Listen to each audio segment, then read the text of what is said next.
Human ang sobra bulan nga mega oil price hikes. Nagpatuman karong adlaw og rollback sa presyo sa mga produktong petrolyo. Nabati baha kini sa mga motorista. Atong sayrod sa report ni Argil Relator. Walay undang ang linya sa mga motorista nga nagapatubil ni ining usa ka gasoline station sa Barrio Obrero sa Davao City. Mas barato man gud sila kung itandi sa ubang mga gasolinahan sa syudad. Sumala sa DOE, sugod karong adlaw April 14, dunay 20 pesos nga rollback sa diesel, 4 pesos and 43 centavos sa kada litro sa gasoline ug 8 pesos and 50 centavos ang kada litro sa kerosene. Apan ang maong gasolinahan, Lunes pa lang nagsugod na sila og rollback.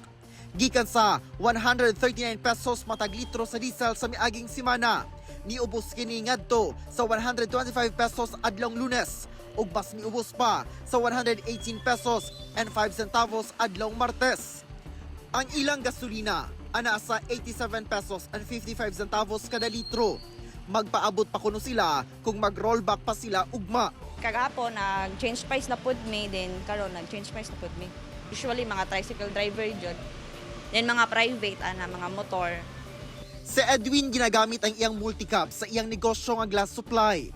Doon na may rollback apan mahal gihapon kaayo alang kaniya ang presyo sa gasolina. Mahal gyapon sir eh. Kay itiit man gyapon sir. Gyapon siya matawag og baba kay dapat 50 lang kapinanta kay para makaginhawa ta gamay.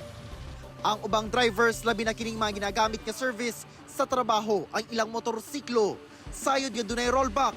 Apan Yes, sir, yes. Sir.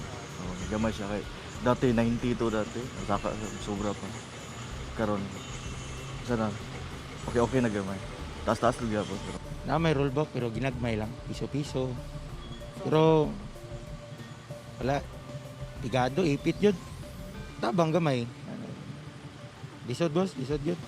sumala sa DOE kung duha ka semana lang ang ceasefire tali Amerika ug Iran.